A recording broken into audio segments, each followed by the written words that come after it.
को घेरते हुए नजर आ रहे हैं। चर्चा करेंगे, कई सवाल हैं, उनका जवाब तलाशेंगे। कुछ मेहमान हमारे साथ जुड़े हैं, कुछ अभी जुड़ेंगे। ठाकुर देवेंद्र सिंह हैं, किसान नेता, स्टूडियो में हमारे साथ। विजय खेरा है, प्रवक्ता भारतीय जनता पार्टी के। अजय शर्मा, वरिष्ठ पत्रकार, अब से कुछ देर में हमारे साथ जुड़ेंगे। और सुशील कुमार हैं, प्रवक्ता कांग्रेस के। विजय जी, सबसे पहले मैं आपके पास आऊंगा और आपसे यह जानना चाहेंगे कि किसान सड़क पे है, सरकार और किसान आमने सामने हैं। कल की बैठक बेनतीजा रही, कल एक बार फिर बातचीत होगी। क्या रास्ता निकालने की तैयारी की जा रही है? मानेंगे किसान या ये यूं ही चलता रहेगा और लंबा खींचेगा मामला? बहुत बार ऐसा होता है कि आदमी को अपना अच्छा पता नहीं होता है। ये पहला वाक्य नहीं है, ऐसा अक्सर हुआ है और होता रहता है। घर में भी, परिवार में, समाज में भी लोगों को नहीं मालूम होता है कि ये गड्ढा है या यहाँ पर बुराई है।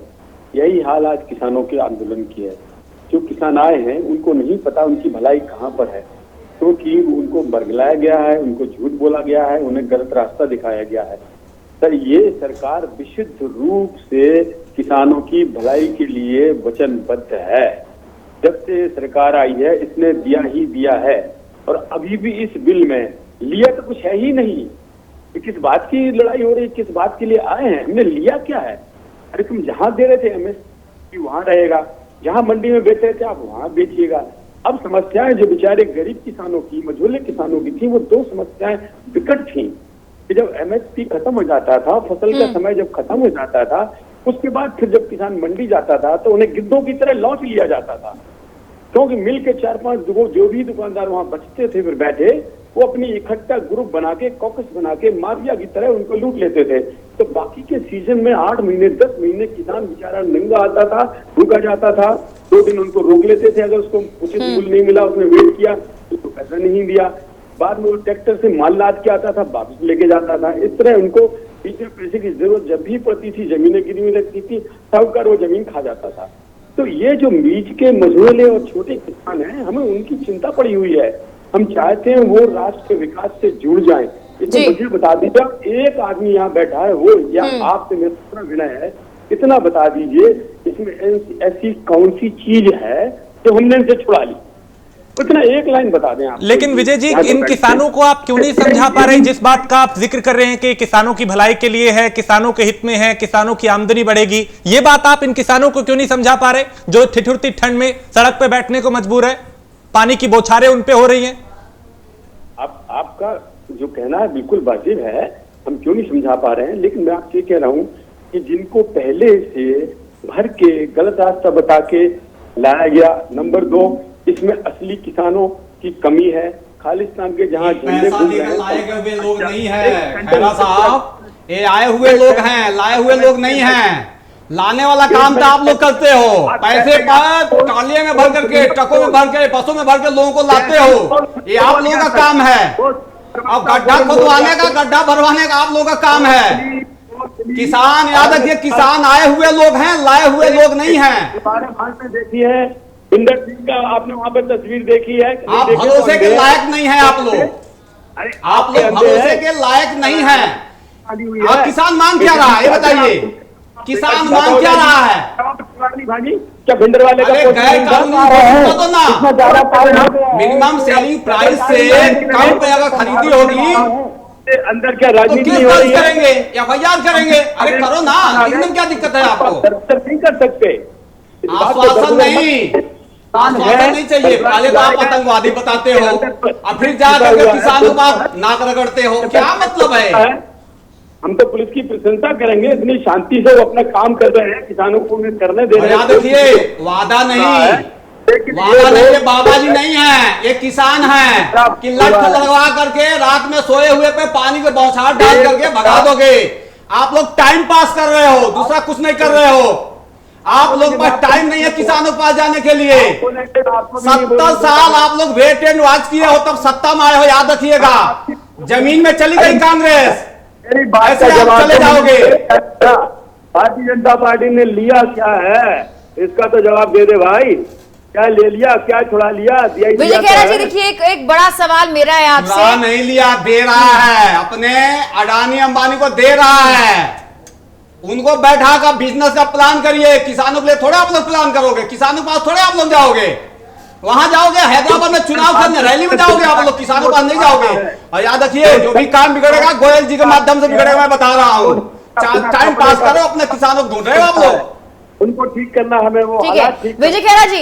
देखिए एक तरफ बीजेपी ये कहती है कि किसान है ही नहीं है, और दूसरी ओर कहती है कि बात की जाएगी, बीच का रास्ता निकाला जाएगा। अगर किसान है ही नहीं तो बीच का रास्ता निकालने का मतलब ही नहीं है, दोहरा रवैया क्यों है? मैडम आपने बात को गलत घुमा दिया है। मैंने ये नहीं कहा किसान नहीं है, मैंने कहा बैड एलिमेंट भी घुसा हुआ है। आप नहीं विजय जी, आपने कहा, आपने यही बात कही, आपने कही कि किसान है ही नहीं, इनमें से आधा किसान है ही नहीं, तो फिर बीच का रास्ता क्यों निकाला जा रहा है? Not change it. आप नहीं बदल सकती मेरी बात को, आपको अधिकार नहीं है ये। नहीं, मैं बदलने की कोशिश नहीं कर रही हूँ, मैं बदलने की कोशिश नहीं कर रही हूँ। जो आपने कहा, मैंने आपसे सवाल पूछा है कि अगर आप लोगों को लग रहा है किसान नहीं है तो बीच का रास्ता क्यों निकाला जा रहा है? नहीं बदल सकती, जो मैंने बोला मैडम वही बोलिए। मैंने आप ही की बात को दोहराया है विजय जी, मैंने आप ही की बात को दोहराया है, मैंने कोई बात नहीं बदली है। एक सवाल पूछा है मैंने, उसका जवाब मांगा है बस। मैंने नहीं कहा किसान नहीं है, मैंने पहले ही कहा किसान है, उनको बरगला के लाया गया। पहला सेंटेंस सुनिए, लेकिन हमें ये भी तो बताना होगा कि भिंडरवाला का आप एक तरफ फिर राजनीति की बात आप कर ही क्यों रहे हैं कि बरगलाया गया है? अगर बरगलाया गया तो बीच का रास्ता निकालना ही क्यों है? फिर तो जो आपने कृषि कानून आप लाए हैं वो सही है और किसान गलत है। कृषि कानून है ही सही, कृषि कानून थोड़े बदलने वाला है। ठीक है देवेंद्र सिंह, कृषि का जो कानून जिसका विरोध किसान कर रहे हैं, भारतीय जनता पार्टी के प्रवक्ता कह रहे हैं कि वो सही है। ये जो लोग हैं इन्हें बरगलाया गया है, इनकी आड़ में राजनीति की जा रही, इस पे क्या कहेंगे? देखिए ये खुद अभी असंवेदनशील सरकार है और ये वादा फरामोश सरकार है। हम किसान मांग क्या रहा है? किसान सिंपल से बात कहा है, एमएसपी में आप असंवैधानिक घोषित कर दो ना भाई, गैर कानूनी घोषित कर दो ना। इतने ही इनको करना है, इतना नहीं कर रहे। इनका करने में क्या दिक्कत हो रही है? ये इसलिए नहीं कर रहे कि इनके अपने लोग हैं और ये टाइम पास कर रहे हैं कि हमारे लोग उसमें इन्वॉल्व हो, फिर हम बार्गेनिंग करें, कहेंगे देखो जी हो गया, सब कुछ हो गया, सही हो गया। बस इनका सिंपल सा फंडा है कि जो धनाढ्य लोग हैं और कुछ परसेंट हैं जिनके आधार पे सरकार चला रहे हैं लोग, वास्तव में सरकार ये चला नहीं रहे, बीजेपी सरकार नहीं चला रही, वास्तव में एक कारपोरेट घराना सरकार चला रहा है। बेचने का काम तो कर ही रहे हैं, तो किसानों के लिए क्यों सुनेगा? आप ये लोग पैसा लेते हैं कारपोरेट घराने से, तो कारपोरेट घराने के जीतने के बाद कारपोरेट घराने के लिए काम करें, किसानों के लिए काम करें। किसान तो 1 रुपया चंदा नहीं देता है, वो जहर खाने के लिए 10 रुपया उसके पास नहीं होता है, तो उसके लिए क्यों काम करेंगे? सिंपल सा मुद्दा है कि ये लोग मिनिमम सेलिंग प्राइस जो है उसको गैर कानूनी घोषित करें। इससे ज्यादा किसान नहीं मांग रहा है। इतना इनको करने में छठी दूध याद आ रही है। क्या मतलब है भाई? दो नहीं, इतना आप स्वामीनाथन आयोग की बात कहते थे, राजनाथ सिंह लंबे चौड़े भाषण देते थे, स्वर्गीय सुषमा स्वराज जी भी उसमें संसद में बैठ करके उन्होंने बोला, मोदी जी हमेशा किसानों की बात करते। भाई किसानों के लिए आप जाकर घूम कर पैंतरा बांध रहे हो, कहीं दुनिया में झंडा गाड़ रहे हो, कहीं हैदराबाद में कहीं चुनाव में जा रहे हो, आप किसानों के पास क्यों नहीं जा रहे? 4 दिन लग रहा है, टाइम लग रहा है, उसको प्लानिंग बना रहे हैं। सिंपल सा है, आमने सामने बैठ जाओ ना, क्या दिक्कत है? आमने सामने नहीं बैठेंगे क्योंकि अंदर मन में काला है। ठीक है, तो कल जो बैठक होनी है, चूंकि बीते हुए कल में जो बैठक हुई बेनतीजा रही, कल जो बैठक होगी क्या उसमें उम्मीद करें कि कोई रास्ता निकलेगा? भाई सिंपल सा है, मिनिमम सेलिंग प्राइस इन्होंने गैर कानूनी घोषित कर दिया, सिंपल सा है, दूसरा कुछ नहीं है। कहें कि भैया कि उससे कम पे अगर खरीद करोगे एफआईआर दर्ज करेंगे, जांच उतना सीधे एक्शन लेंगे, पकड़ते ही चीजें करें। ये नहीं कर रहे हैं। इतना कह दें, इतना लंबा चौड़ा मीटिंग की जरूरत नहीं है, 3 बार 4 बार टेबल पर बैठा रहे हो, क्या मतलब है? कोई मतलब नहीं है। अगर ऐसा खैरा साहब याद रखिएगा, अगर 70 साल से आप टूटे हुए लोग हैं, सत्ता हम आए हो, किसी तरह से आ गए हो, कांग्रेस जमीन में चली गई है, आप दोबारा ऐसा गलती ना करिए, उसी किसान के पैरों में जाकर के गिड़गिड़ाओगे, याद रखिएगा। अगर नहीं कर पाए तो सत्ता दोबारा नहीं आएगी, याद रखिएगा। ये किसान आए हैं वहां से, ये पंजाब के लोग हैं, सबसे ज्यादा कुर्बानियां इन्होंने दिया है, और उनको आतंकवादी कह रहे हो, शर्म नहीं आ रही आप लोगों को? याद रखिएगा, अगर ये पंजाबी है, पंजाबी याद रखिएगा, अगर आप लोग ऐसे करते रहे तो आप कहीं एक भी सीट नहीं पाओगे। ठीक है, सुशील कुमार, चूंकि ये किसान ज्यादा संख्या में पंजाब से आ रहे हैं, पंजाब में कांग्रेस की सरकार है और सीधा ये आरोप लगता है कि कांग्रेस इस पर राजनीति कर रही है, किसानों को बरगलाया जा रहा है। देखिए, ये बीजेपी का तो एक फंडा रहता है ना कि अगर जो उसके खिलाफ बोलता है और उसमें कहीं ना कहीं वो कभी कुछ ना कुछ निकाल लेते हैं। आज इत्तेफाक की बात है, अगर हम देखते हैं पंजाब और हरियाणा के किसान देखते हैं तो प्रवासी किसान अगर पूरे देश में कहीं माना जाता है तो पंजाब का माना जाता है। हाँ। अपने हितों की जान सबसे ज्यादा जिसको फिक्र रहती है पंजाब का किसान है। तो सरकार चाहे जिसकी वहां होती, आज कांग्रेस की वो अलग बात है, अगर किसी बीजेपी की भी होती तो आज वही का किसान यहाँ आंदोलित होता है। ये निराधार आरोप है दिशा को, ये बिल्कुल इनका जो किसान का जो आंदोलन है उस वक्त दिशा बदलने की बीजेपी की जो चाल है ये कि कांग्रेस प्रायोजित है। कांग्रेस प्रायोजित कैसे हो सकता है? कांग्रेस हमेशा किसानों के साथ है, आज भी साथ कांग्रेस के साथ वो किसानों के साथ में है। लेकिन अगर मैं एक ही सवाल पूछना चाहूंगा बीजेपी के प्रवक्ता जी से, इस दिन से उद्योगपति खुश है, बहुत से घराने खुश हैं, किसान क्यों नहीं खुश है? सबसे 65% आजादी जो आबादी है किसान की वो खुश क्यों नहीं? कितना पहले के ये कानून आ गया था जिसमें 3 प्रावधान है, चाहे तो मैं उनको भी बता दूंगा। सबसे इम्पोर्टेंट चीज है 21 महीनों से जो किसान थे उनको समझाने के लिए क्यों नहीं जाया गया? आज जब दिल्ली में इतनी ठंड में आकर 7वां दिन है, इतनी ठंड में इतने बूढ़े बड़े लोग, कुछ लोग मर रहे हैं, कुछ बीमार हो रहे हैं, उनके ऊपर पानी की बौछारें की जा रही है, दुश्मन की तरीके से व्यवहार। तो जय जवान जय किसान का नारा था हमारे पूर्व प्रधानमंत्री का, आज किसान और किसान के ऊपर जवान की लाठियां चला दी उन्होंने, बिल्कुल बर्बाद करके देश को रखा हुआ है। आप देख सकते हैं एक दोनों को सामने खड़ा कर दिया है। तो ये बीजेपी अगर अच्छा था तो उसको पहले समझा लेती, बागवान किसान समझ जाते। अगर उद्योगपति समझ गए हैं तो किसान को क्या बेवकूफ समझते? किसान समझ नहीं सकता। आपकी पार्टी भी कम नहीं रही है, आपकी पार्टी भी कम ये बोलने में नहीं रही है। आप ज्ञान दे रहे हो यहाँ पे, आप इसीलिए चले गए आप लोग। अगर आप ये बीज नहीं बोए होते तो आज सत्ता में होते। याद रखिए सुशील साहब। देखिए भाई साहब, मैं आपका नाम नहीं जान पा रहा हूँ कि किसी दिन नहीं रहा। मैं तो बोलूंगा कि कांग्रेस ने कभी भी किसान का आहित नहीं किया। जो हरित क्रांति आई, श्वेत क्रांति आई, वो किसानों के द्वारा आई और कांग्रेस की नीतियों के द्वारा आई। आज जब 50 करोड़ आबादी थी देश की, तब हम आयात करते थे अनाज। आज कांग्रेस की नीति आई है कि 130 करोड़ आबादी से ज्यादा आबादी अनाज खा रही है, विदेशी भेज। तो क्या ऐसे राज्य जहां पे कांग्रेस की सरकार है, सुशील भाई, क्या ऐसे राज्य जहां पे कांग्रेस की सरकार है, चाहे पंजाब हो, राजस्थान हो, छत्तीसगढ़ हो, जहां पे भी कांग्रेस की सरकार है, क्या ऐसा उदाहरण सेट किया गया कि किसानों के लिए वहां पे बेहतर काम किया गया हो और आप केंद्र को या दूसरी सरकारों को घेर पाए कि साहब देखिए पंजाब की सूरत हमने बदली है, ऐसे काम किया जाता है? क्या उदाहरण सेट किया कोई? अगर पंजाब की हम सूरत ना बदलते तो आज ये दे सकते हैं ना, वहां का किसान आंदोलित क्यों होता? क्योंकि हमने इस कानून के बारे में वहां के किसान माने हैं। और सब कहीं आप कहीं का भी उठाकर देख लीजिए, आप मध्य प्रदेश में अगर चले जाए, पिछली जो सरकार थी, हमने क्या नहीं किया किसानों के लिए? आपने ये किया कि राजस्थान के किसान, मैं बता रहा हूँ सुशील जी, आप नहीं जान रहे, मैं बता दूं, पिछले साल राजस्थान के किसान गड्ढा खोद करके उसमें अनशन किए थे। आपको पता होना चाहिए और कान खोल के सुन लीजिए कि इसीलिए सत्ता से आप लोग गए हो। आप फिर से नीचे ऊपर नहीं जा पाओगे। आप बीजेपी को दोस्त रहे। अरे एक कहा जाता है, एक कुआं है जो खाई है। आप मेरी बात सुनिए ना, मैं आप सुनेंगे तो मैं बोलूंगा ना। देखिए, जब तक कहावत है बच्चा जब तक रोता नहीं है माँ दूध नहीं देती है, पूरी पुरानी कहावत है। मैं उसी नहीं कहूंगा, अगर उन्होंने कोई आंदोलन किया तो कांग्रेस की जहां सरकार हुई है तो उसको सुना गया, उसका समाधान किया गया है। ठीक है, बीजेपी की चलिए मैं लौटता हूँ।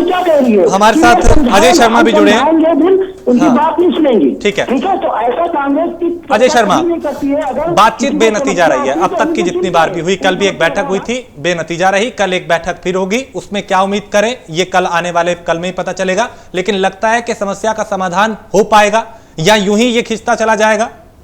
देखिए राजेश, मुझे लगता है समस्या का समाधान निकलना थोड़ा मुश्किल है।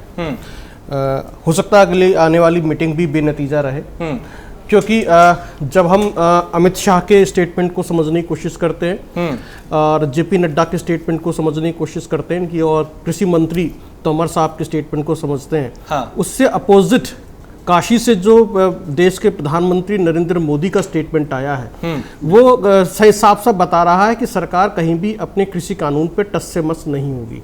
उन्होंने सीधे सीधे बताया कि कृषि कानून से ये फायदे हुए हैं, हमारी ये फसलें हैं, विदेशों में कारोबार बढ़ा है, यहाँ से निर्यात की जा रही हैं सब्जियाँ, ये सब कुछ है। तो यानी कि जब देश का सबसे सर्वोच्च पद पर बैठा हुआ व्यक्ति जो देश के माननीय प्रधानमंत्री जी हैं, यदि वो कृषि बिल को लेकर या किसानों को लेकर जो कह रहे हैं वो उससे स्पष्ट संदेश जाता है। तो यानी कि अब जो बंद कमरे में जो मीटिंग हो रही है वो सिर्फ और सिर्फ जो है एक तरीके से बार्गेनिंग चल रही है कि कितनी शर्तें हम आपकी मानेंगे, कितनी नहीं मानेंगे। और यहाँ पर सिर्फ एक तरीके से कहा जाए कि एक बीच का ऐसा रास्ता निकाल लेना चाहते हैं कि सांप भी मर जाए, लाठी भी ना टूटे और कृषि बिल वहीं की वहीं रह जाए।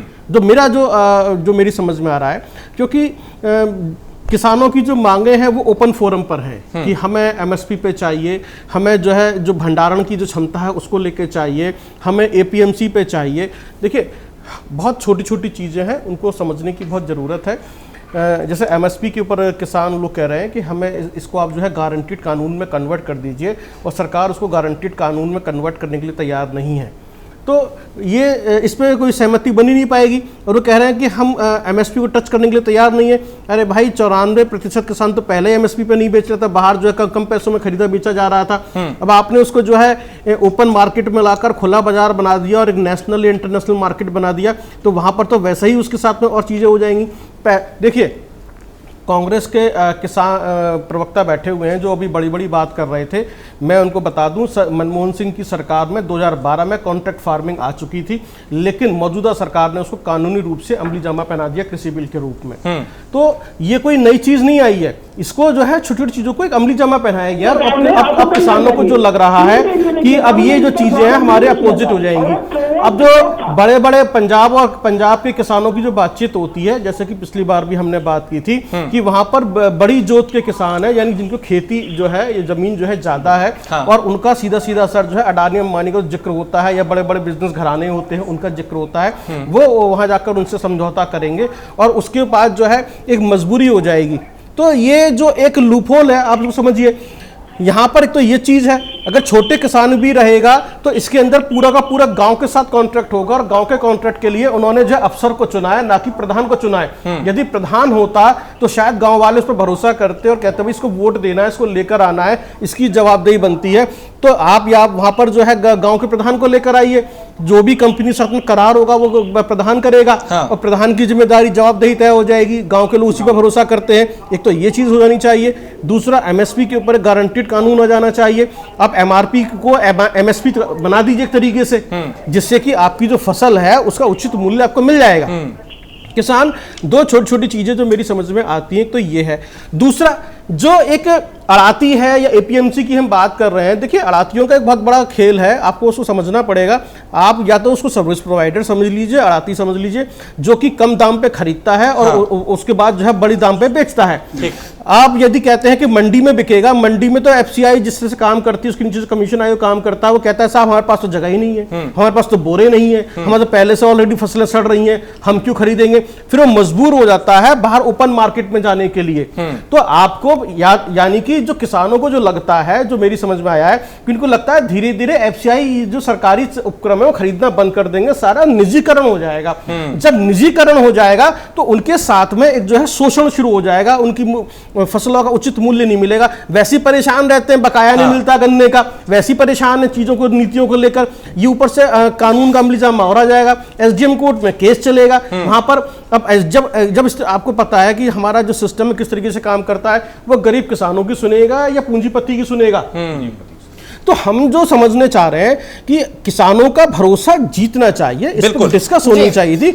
मैं जो समझता हूं किसान का भरोसा सरकार नहीं जीत पाई, चूक गई है, और उनको लगता है कानून हमारे पर थोपा जा रहा है, और जो बातचीत हो रही है उसमें भी सिर्फ कृषि बिल के फायदे गिनाए जा रहे हैं, ना कि उसमें बातचीत हो रही है। विजय खेरा जी देखिए, बार बार यही कहा जा रहा है किसानों को भरोसा दिलाया जाए, लेकिन किसान भरोसे में नहीं आ रहे हैं। ऐसा क्यों है? बार बार आप आश्वासन तो दे रहे हैं, लेकिन शायद या तो आवाज किसानों तक पहुंच नहीं पा रही है, या शायद आप उस तरीके से पहुंचा ही नहीं पा रहे हैं। उनका भरोसा के लायक नहीं है लोग, क्या करें। देखिए, ऐसा ही नोटबंदी में बरगलाया गया था, और नोटबंदी के बाद जनता ने, हिंदुस्तान ने मोहर लगा दी उसके ऊपर। बस यही इनका रटा रटाया है। तोता जैसे हैं लोग, जैसे सीबीआई तोता है वैसे ये लोग भी तोते ही हैं। और उसके बाद मुहर लगे। चुनाव पैमाना नहीं है, भीड़ तंत्र पैमाना है क्या? ऐसे ही बाबा रामदेव से पूछिए, उनको भरोसा है क्या? उनसे पहले पूछ लीजिए कि मोदी जी पे उन पे भरोसा है कि नहीं है, उनसे पूछ लीजिए। वही बाबा जी भरोसा करके 35 रुपए लीटर पेट्रोल दिलवा रहे थे, 15 लाख रुपए खत्म डलवा रहे थे। बाबा रामदेव जी से पूछ लीजिए, जो प्रचार में गाड़ियां बहुत उतारे थे, उनसे पूछिए उनको भरोसा है क्या मोदी जी पे। एक सेकंड विजय खेरा, आप अपनी बात पूरी करें। ये बोल तो रहे भाजपा की तरफ से, बोल लो, इनसे बुलवा लीजिए ना। नहीं, आप अपनी बात रखें। हमारी तरफ से भी ये बोल देंगे ना, 2 मिनट तसल्ली रखो, आधा घंटे मैंने तसल्ली रखी ना, तो तुम जैसे ही तुम्हारी पोल खुलने लगती है, फटते चेंचे करने लगते हैं आप। अरे मेरा क्या खुलेगा, आप अपना खुलवाने के लिए तैयार बैठे हो। ध्यान से सुनो, फिर जवाब दो मेरी बात। देश देख रहा है, देख रही है हमारे अन्नदाता को। आप लोग किस तरह पानी डाल रही है, कैसे मर रहे हैं इस देश। मन की बात नहीं है, ये जनता का मुद्दा है। ये मन की बात नहीं है, न मनमोहन की बात है, न मन की बात है, ये किसानों का मुद्दे की बात है। कपड़ा पहन के भागने वाली बात नहीं है। बोलने दीजिए ठाकुर देवेंद्र जी, हम सब समझते हैं मुद्दा क्या है। बोलिए विजय खेरा जी, अपनी बात रखिए आप। अभी आपकी जब पोल खुल जाएगी 2 दिन में, 15 दिन में, महीने में, सब समझ जाएगा। 70 साल नहीं विजय खेरा जी, आप मेरे सवाल का जवाब दीजिए। आश्वासन क्यों नहीं दे पा रही है सरकार? पूछिए आप। मैं कह रहा हूँ, जो लोग पूरी 70 साल के अंदर 1.5 गुना MSP दे पाए, उन्हें आज पूछने का अधिकार है। यहाँ बैठ जाते हैं, आप जरा पूछिए। विजय खेरा जी, यहाँ पर किसान नेता बैठे हमारे साथ, वो अब सवाल कर रहे हैं। यहाँ कांग्रेस की बात तो अलग है, उन्हें साइडलाइन कर दीजिए आप। आपके प्रश्न का एक सवाल दूंगा। अब आप कह रहे हैं कि हम चाहते हैं हर किसान तक बात पहुंचे, ये तो लोग कर रहे हैं, तब जान जाए असलियत क्या है। और जब इसका फैसला होगा तब हिंदुस्तान का पूरा किसान ये जान जाएगा। इनको ये मालूम होना चाहिए कि हिंदुस्तान के अंदर जो 80-85% गाँव में लोग हैं, उनमें से 73% किसान है, उसमें से 8% बड़े किसान हैं। तो आप समझिए 92% का खून चूसने के लिए 8% किसान ये हरकत कर रहे हैं। इसलिए हमें इन 8% की चिंता नहीं है। हम गरीब किसानों को जहां मर्जी चाहे बेचने। विजय खेरा जी, देखिए फिर वही बात आ गई, शुरुआत वाली बात। आप उन 8% किसानों की बात कर रहे हैं। मेघना जी, एक्चुअली खैरा साहब ये बात कर रहे हैं। अरे सुनिए खैरा साहब, आपने एक शब्द बोला है कि 8% लोगों का चिंता नहीं है आपको। वास्तव में 8% लोगों का ही आपको चिंता है। जो अडानी अंबानी फलाना ढिकाना है, उनकी ही चिंता है। इसमें छोड़ दीजिए, किसानों से आपको चिंता ही नहीं है।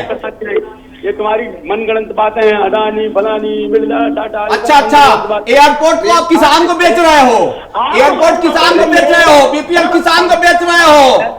किसको बेच रहे हो? किसान को। आपको सब पता नहीं है, आप ये जो बीजेपी है विदेश में लोन दिलवा रहे हो। एक मिनट, सुशील जी भी कुछ कह रहे हैं, एक सेकंड। हाँ, सुशील जी की आवाज बढ़ाइए। किसी पर अपना कब्जा कर लिया है, उन्हीं की एंट्री करना चाहते हैं, इस देश के किसान को गुलाम बनाना चाहते हैं।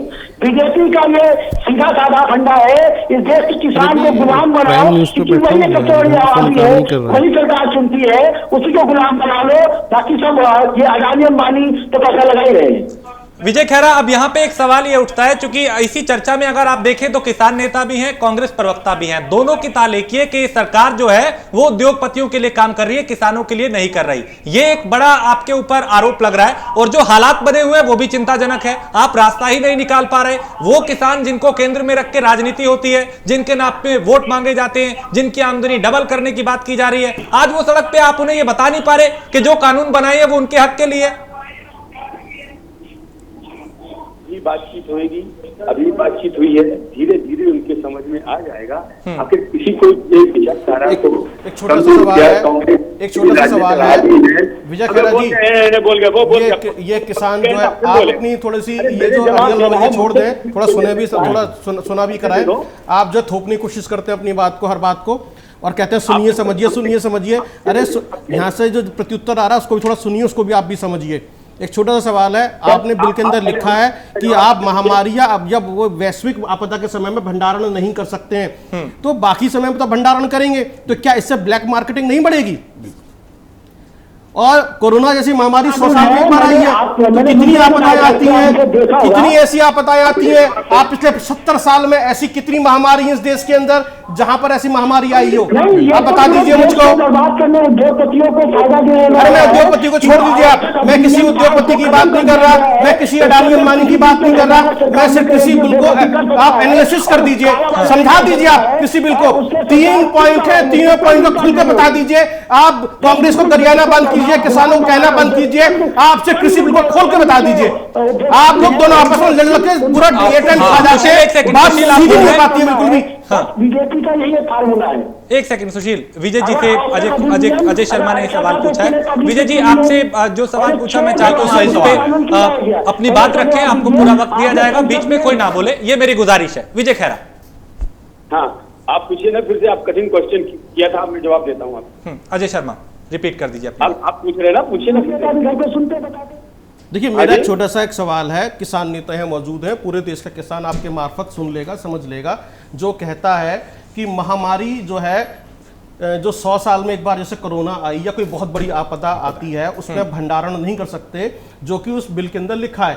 तो आप मुझे बता दीजिए बाकी समय तो भंडारण नहीं करेगा, चाहे बड़े बड़े बिजनेसमैन हो या बड़े बड़े किसान हो, तो क्या उससे ब्लैक मार्केटिंग नहीं बढ़ेगी, क्या महंगाई नहीं बढ़ेगी उससे? आपने उस नियम को क्यों खत्म कर दिया जो इतने साल पहले बनाया गया था ब्लैक मार्केटिंग को रोकने के लिए, भंडारण की क्षमता को रोकने के लिए? आपने क्यों खत्म कर दिया उसको?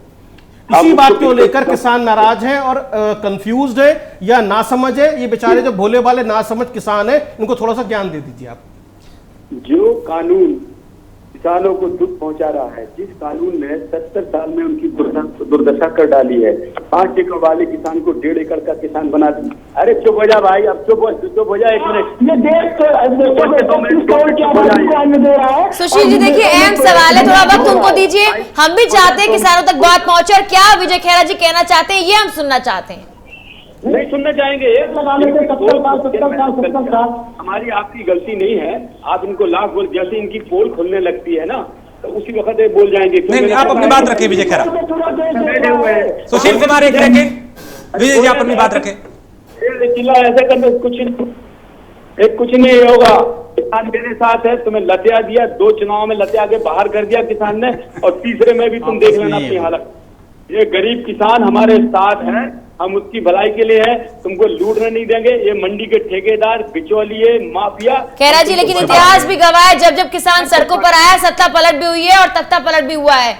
तो इस बार किसान सड़कों पर आया है तो जाहिर सी बात है किसान चाहता है कि आश्वासन दिया जाए लेकिन आवाज उन तक पहुंचे और सही तरीके से पहुंचे। देवेंद्र जी हमारा सवाल वहीं का वहीं है, हमारा सवाल वहीं है, जवाब शायद नहीं मिल पा रहा है वहां से। देवेंद्र जी देखिए कल एक और मीटिंग होने वाली है और लगातार किसानों का आंदोलन बढ़ता जा रहा है। खेरा जी आपको पूरा वक्त दिया गया, आपने विपक्ष पर आरोप लगाने के अलावा कुछ नहीं किया है फिलहाल।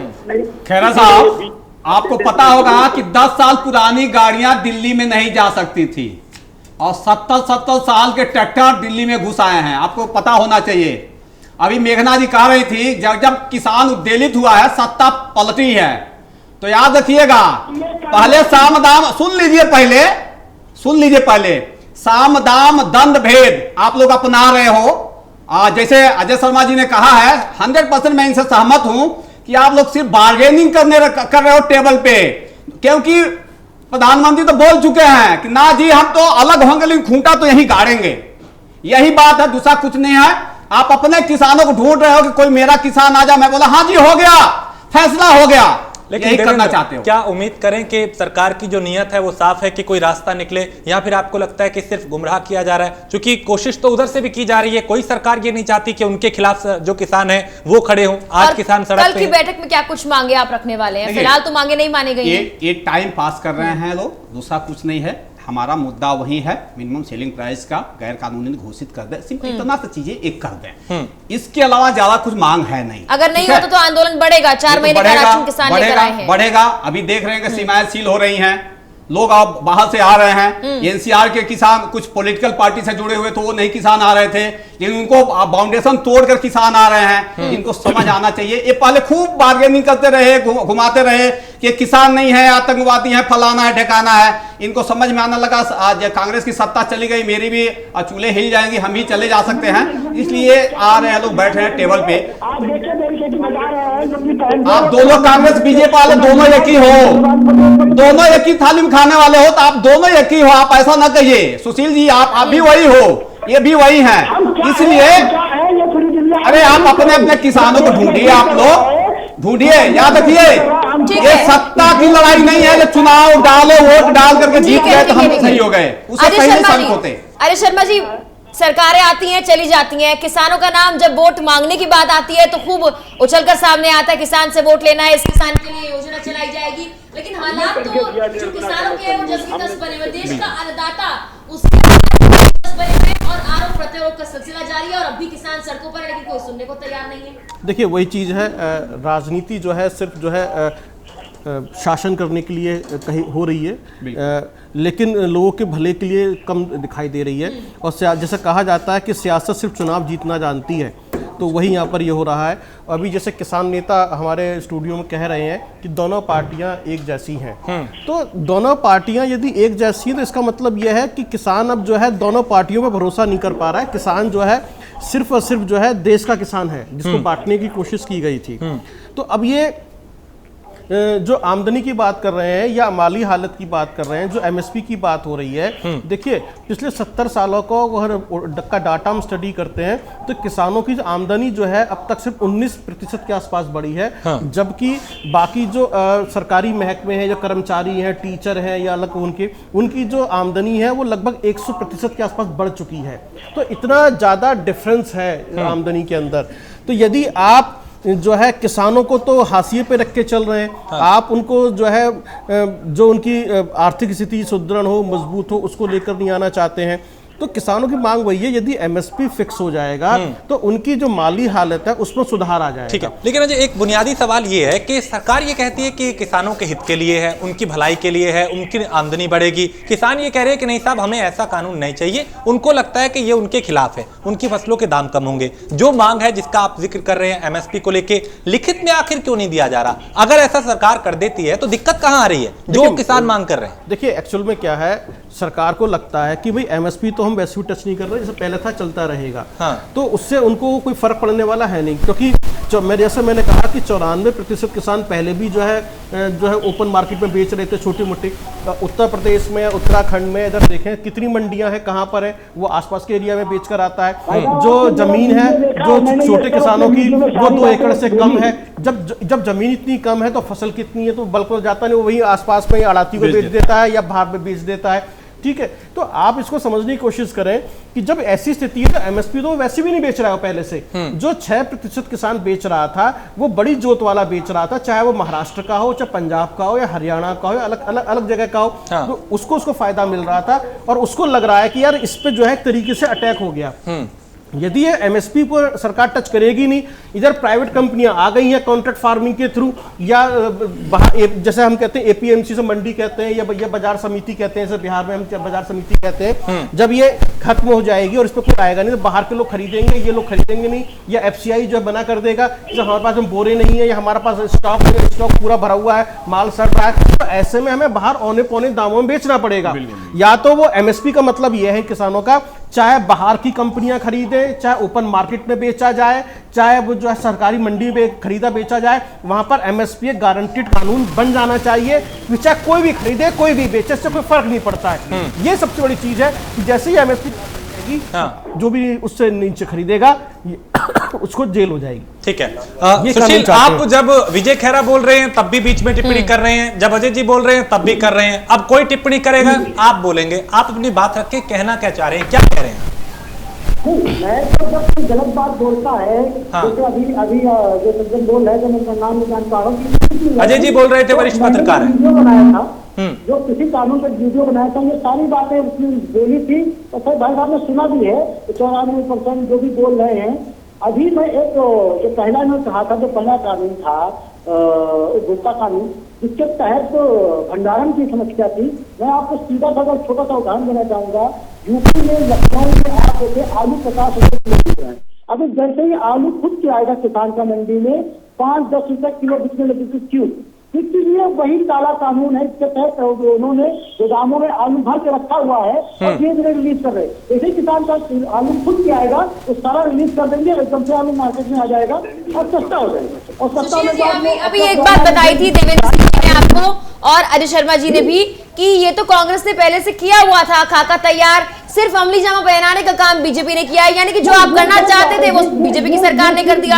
आरोप करने का है, यही बात है जीएसटी के बारे में बोलते हैं कि जीएसटी तो कांग्रेस ला रही थी, फिर कांग्रेस जो कानून लाई, चाहे मनरेगा ले लीजिए, वो पास हो गए और इन्होंने उन्हीं कानूनों तो इसमें गलत क्या बोला उन्होंने? ये सिर्फ और सिर्फ उद्योगपतियों को दिमाग में रख के, माइंड में रख के अपने नियम बनाते हैं। अगर ये अभी कोई सज्जन बोल रहे थे कि मनमोहन साहब ने लाए थे ये जो कृषि एग्रीगेशन का जो कॉन्ट्रैक्ट खेती का जो फार्मूला है, तब किसान आंदोलन क्यों नहीं हुआ? अरे भाई उस टाइम कानूनी अमली जामा नहीं पहनाया गया था, अब उसको कानूनी अमली जामा पहना दिया गया, अब वो ऑन पेपर आ गया। तो आपको आप जो है किसानों के अहित की काम नहीं किया। आप जो है एक तरीके से देखिए, आपकी राजनीति वही है, बीजेपी को दोषी ठहरा दीजिए, बीजेपी आपको दोषी ठहरा दे और वक्त यूं ही निकल जाए। हाँ, हम ठीक है विजय खेरा, अब आगे क्या? चूंकि 7 दिन हो चुके हैं और जब किसान सड़क पे हैं तो जाहिर है पूरी व्यवस्था चरमरा चुकी है, कहीं बसें नहीं चल रही, कहीं एम्बुलेंस जाम में फंसी है, कहीं लोग अपने दफ्तर तक या अपने गंतव्य तक नहीं पहुंच पा रहे, कई तरह की दिक्कतें अब पैदा होने लगी हैं। अब सिर्फ किसानों की परेशानी नहीं है, ऐसे में कितनी गंभीरता से इस मामले को लिया जा रहा है और क्यों नहीं जल्दी कदम उठाए जा रहे ताकि रास्ता अब निकले? अब बैठ के जो बार बार बेनतीजा निकल रही हैं, कोई नतीजा निकलना चाहिए, उसके लिए कोई रणनीति बन रही है? हमें उम्मीद है कल 3 तारीख की मीटिंग में इसका रास्ता निकलेगा और संवाद होने के बाद, हाँ, संवाद खाली इसीलिए होता है कि आपकी बात हम समझे, हमारी बात आप समझे, यही रास्ता निकलता है। यही गांधी जी ने हमको आंदोलन किसने सिखाया था? गांधी जी ने तो सिखाए थे, रास्ता रोक उन्हीं का दिया हुआ तो शस्त्र है आज। तो वो शस्त्र को देने के बाद भी जब भी ये बात आती है, बात हमेशा संवाद से निकलती है, निकलती रही है। कल भी अगर आपको कोई शक सुबह जब होगा तो बहस से, बातचीत से, विचार विमर्श से दूर किया जाएगा आपका शक। हमने तो उस पर काफी अध्ययन कर लिया है, 70 साल का हमने पूरा अध्ययन किया है। अभी एक विशेषज्ञ इतनी अच्छी बात बोल रहे थे कि हर तबके का 70 साल के अंदर 100 गुना, 50 गुना, 25 गुना सब बढ़ गया है। हम जब पढ़ते थे 3.5 रुपया किलो घी खरीदते थे, आज 500 रुपया किलो घी मैं खरीदने जाता बाजार में। 7-8 साल की उम्र थी मेरी, उसमें मेरे पिताजी विधायक थे, हम नौकर के साथ जाते थे, हमें याद है 3.5 रुपया किलो घी। तो आज बता रहे हैं, लेकिन किसानों की हालत बिल्कुल नहीं सुधरी। तो 70 साल के लिए कोई तो जिम्मेदार है, किसान, ईश्वर या मैं या कांग्रेस या भारतीय जनता, कोई तो जिम्मेदार है। तो 70 साल में जो दुर्दशा हुई है उसकी सुधारने के पॉइंट्स में जब ये समझ में आया कि गरीब और मजदूर किसान जो पिस गया इस बीच में, ये कैसे दूर होगा? विजय खेरा जी देखिए, आप 70 साल की बात कर रहे हैं, चलिए मान लिया कि 70 साल में जो दुर्दशा हुई है उसके बाद आप सुधार करने की कोशिश कर रहे हैं, सुधार करने की कोशिश कर रहे हैं, सारे एयरपोर्ट बेच रहे हैं, किसी क्षेत्र का बेच रहे हैं, तेल कंपनियां बेच रही हैं, बीएस को सुधार करने की कोशिश कर रहे हैं। कंट्रोल होना ही चाहिए।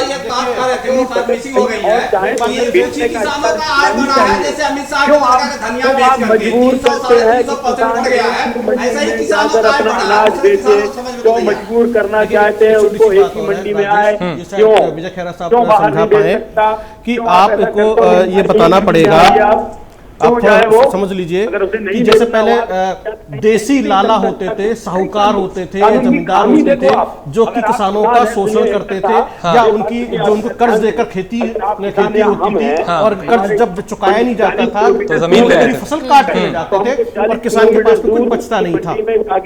तो किसानों से जैसे मेरी बातचीत हुई तो उन्होंने कहा कि ये जो बड़े बड़े बिजनेसमैन है वो देसी वही साहूकार बनकर हमारे पास आएंगे और हमसे हमारी जमीन या हमारी फसल हड़प लेंगे और उचित मूल्य नहीं मिलेगा, और हम यदि कोई लड़ाई झगड़ा करेंगे या आवाज उठाएंगे तो एसडीएम कोर्ट में जाना पड़ेगा। एक तो ये है, हम इतने पढ़े लिखे लोग नहीं है, हम कहां राजनीति में फंसेंगे। एक तो दूसरी बात ये है, एक और इसके अलावा एक बात और जो इसके अंदर समझ में आती है, जैसे अभी विजय खेरा साहब ने कहा, महात्मा गांधी ने कहा, विजय खेरा साहब ये महात्मा गांधी के ही किसान हैं जो आजादी की लड़ाई में जिन्होंने हिस्सा लिया था, और 1857 से या 1859 से लेकर आज तक जितने भी देश के अंदर आंदोलन हुए हैं वो सब किसानों के ही हैं।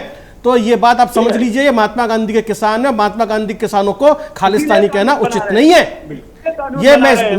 ये आपको और आपको थोड़ा सा इनकी बात को समझना पड़ेगा। आप इनको सुनिए, समझिए और एक अच्छा रास्ता निकालिए जो इनको भी अच्छा लगे, इनको लगे कि हमारी भी मांगे सुनी गई, हमारी बात भी हुई पूरी।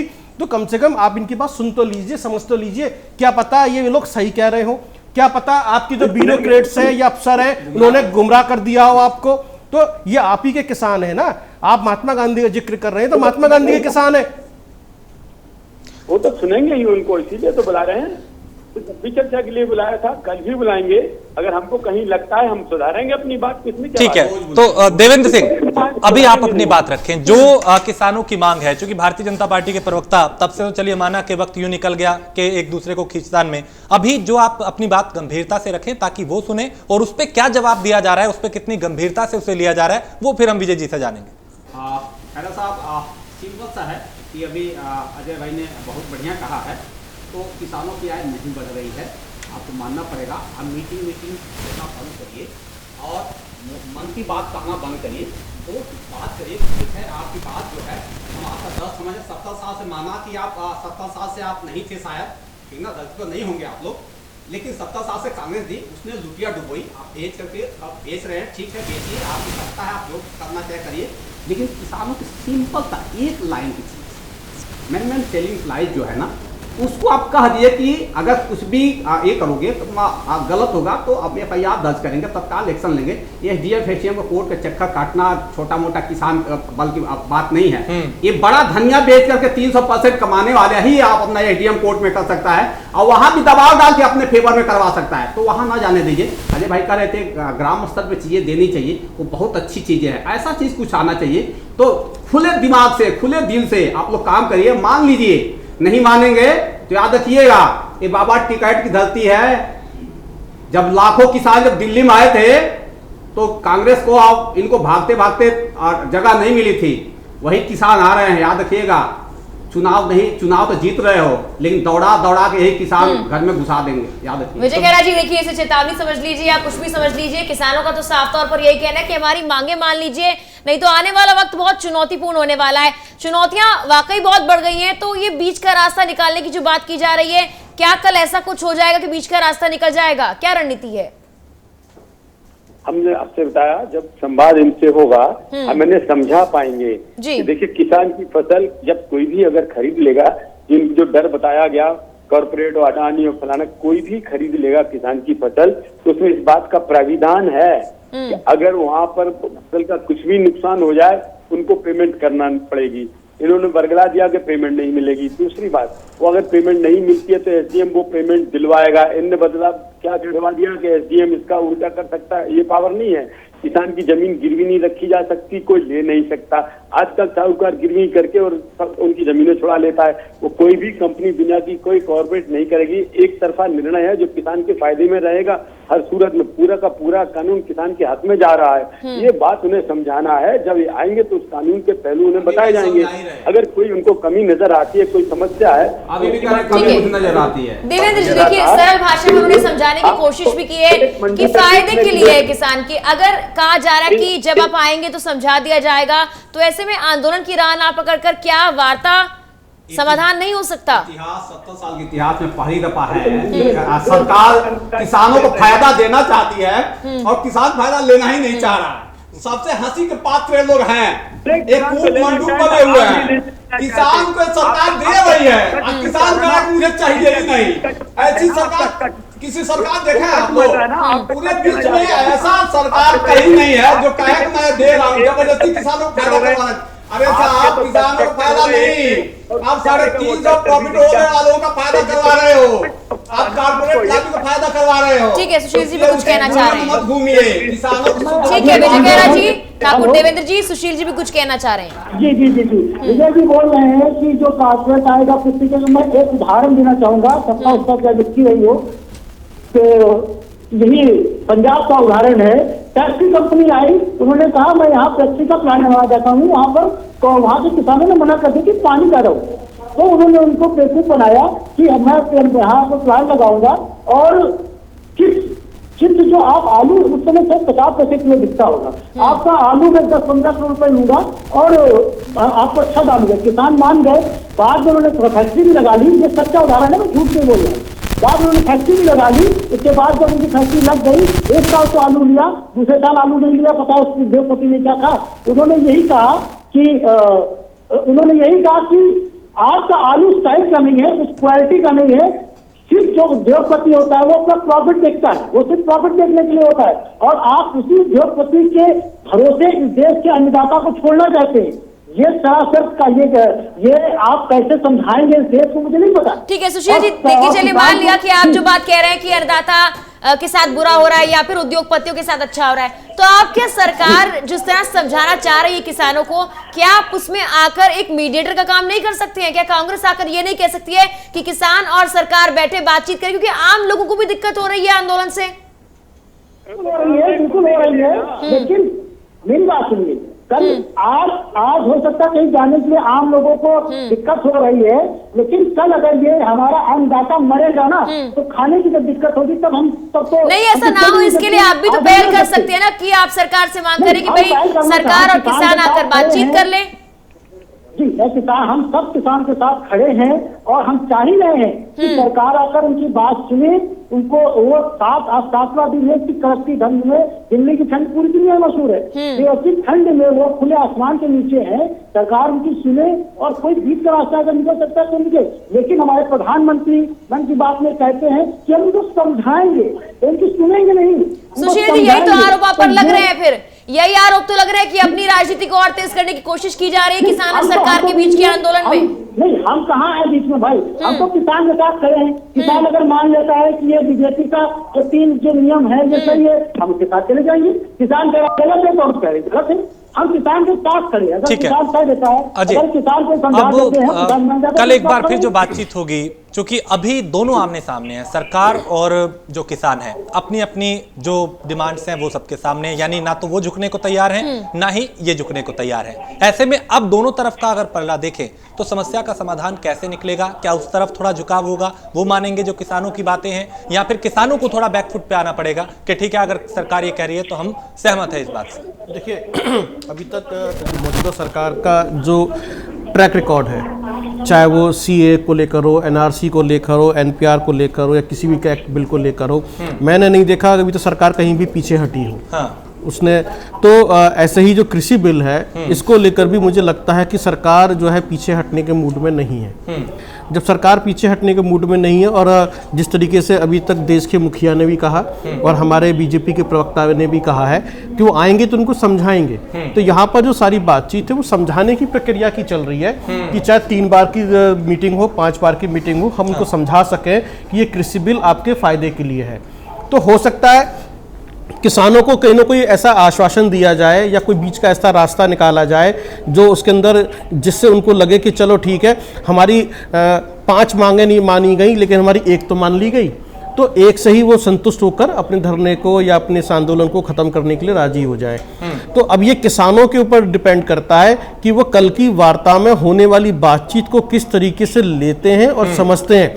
तो अभी तो सिर्फ अब मैं समझता हूं अभी बॉल जो है ना सिर्फ किसानों के कोर्ट में है। ठीक है देवेंद्र, ऐसे में कल होने वाली बैठक में क्या थोड़ा झुकाव इस तरफ होगा कि सरकार, अगर चूंकि जिस तरीके से अभी अजय ने जिक्र किया कि वो पीछे नहीं हटेंगे, तो क्या किसान थोड़ा सा यहाँ पे कॉम्प्रोमाइज करेंगे अपनी शर्तों के साथ, अपनी मांगों के साथ? एक्चुअली जैसे मैं पहले ही कह दिया हूँ कि ये सरकार बातचीत करने नहीं चाहती है, ये साम दाम दंड भेंट लगा करके तोड़ना चाहती है। दूसरा कुछ इसका मनसौदा बात करने का नहीं है, नहीं तो 2 बार 4 बार बात करने कुछ नहीं, कुछ मुद्दा ही नहीं है। मुद्दा एक्चुअली कुछ है ही नहीं है, सिंपल सा है कि गैर संवैधानिक घोषित कर दो ना भाई, इतने ही तो कहा जा रहा है। उसके अलावा ये सरकार सुनने के लिए तैयार नहीं है। तो बार बार मीटिंग का क्या, इनका मुखिया तो पहले ही कह चुका है कि हम तो अलग होंगे लेकिन खूंटा ही गाड़ेंगे। तो बातचीत से ज्यादा नहीं हल निकल रहा है, लेकिन इनके लिए दुर्दशा होने का एक रास्ता जरूर तैयार हो रहा है कि इनके लिए आने वाले दिन अच्छे दिन तो साबित नहीं होंगे। ठीक है विजय खेरा जी, क्या सरकार थोड़ा झुकने को तैयार होगी जो किसानों की मांगे हैं कि ठीक है आप ये कह रहे हैं तो हम उसमें सुधार कर लेते हैं, क्योंकि आप ही के लिए कदम उठाया था, अगर आपको ही वो नहीं सुझाव सही लग रहा तो ठीक है हम पीछे थोड़ा हट जाते हैं, ऐसा कोई रुख सरकार का नजर आता है? हमने आपसे कहा कि हम राजनीति बाद में करेंगे, राष्ट्र पहले, राष्ट्र के लोग पहले, किसान पहले। हम किसान की भलाई के लिए कृषि बल लाए हैं, हम अच्छी तरह ये जानते हैं। कहां से आप झूठ का डिक्शनरी लेकर आए हो? बात पूरी हो जाए। गलत बात है, कारण पहले राजनीति नहीं करेंगे। अरे पहले राजनीति नहीं करते तो आप हैदराबाद में चुनाव प्रचार करने नहीं जाते, आंदोलन में जाते। कर राजनीति, अरे राजनीति तो करना है आपको। 70 साल से लुटे पिटे लोग हो आप लोग, 70 साल से सत्ता में नहीं आ पाए थे। कांग्रेस एक आंदोलन आंदोलन आ गए, नहीं तो अभी 70 साल जमीन पे रगड़ते रहते। एक सेकंड, आखिरी कमेंट विजय खैरा आपका, आखिरी कमेंट विजय खैरा आपका, जो मैंने सवाल पूछा था उस पर अपनी बात रखिए शांति से। क्या बात कर रहे तुम, किस चेहरे से बात कर रहे? कृषि बिल के बाद जीते हम बिहार, कृषि बिल के बाद उत्तर प्रदेश। नहीं विजय खैरा, फिर आप इधर ट्रैक हमारे साथ है, ट्रैक चेंज कर दिया आपने। मैंने जो आपसे पूछा था, बहुत कम वक्त बचा है, 10 सेकंड में आप अपनी बात रखेंगे। कल की वार्ता में उम्मीद की जाए कि हाँ वहां से रास्ता निकलेगा, बहुत जल्दी से सर। मैं आपसे ये कह रहा हूँ कि जब बात होगी, अगर हमको ये समझ में आता है, ये समझा पाते हैं कि यहाँ उनको कठिनाई है, वो कठिनाई दूर कर दी जाएगी। ठीक है। जहाँ तक बिल का सवाल है, हम अच्छी तरह जानते हैं गरीब किसान के हक में है, इस पर राजनीति नहीं करने दी जाएगी इन लोगों को, चाहे कुछ कर। चलिए ठीक है, कल देखते हैं कल जो बैठक होगी उसमें क्या रास्ता निकलता है। बहुत शुक्रिया विजय खैरा चर्चा में शामिल होने के लिए। ठाकुर देवेंद्र सिंह आपका भी, अजय शर्मा, सुशील कुमार, बहुत शुक्रिया चर्चा में शामिल होने के लिए। तो बड़ी बात यह कि कल जो बैठक होगी किसानों और सरकार के बीच में, क्या वहां से कोई रास्ता निकलेगा, क्योंकि अब तक कई बैठकें बेनतीजा रही।